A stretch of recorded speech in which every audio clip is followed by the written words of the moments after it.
Okay, I got pulled over by the police and they told me one of my brake lights not working. So we need to find out which brake light's not working and we need to change the bulb. You need someone to be at the back of the car to check if your brake lights are working when you're pressing it with the ignition on.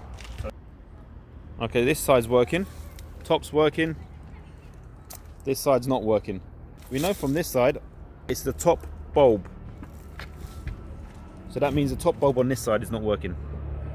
Every car manufacturer has a different way of how to get to your brake lights. And in this case, it's very simple. Get a screwdriver, which comes with the car, and then remove this cover. And there's a screw that needs to come out that holds the rear lights.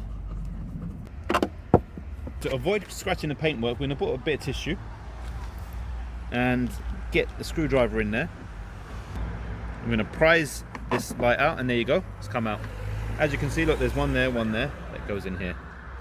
Okay, so the actual lights are clipped in, so you need to literally just pull these lugs out on 4 ends and slide it out. Remember, it's the top light that's the problem.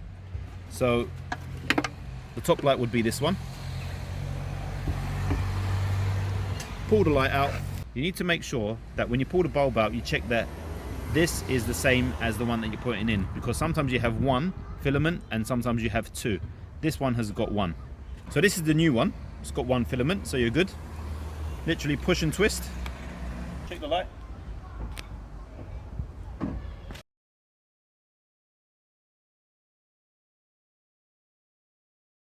Screwing this back in.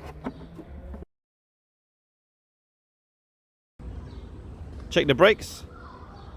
As you can see, it's working fine.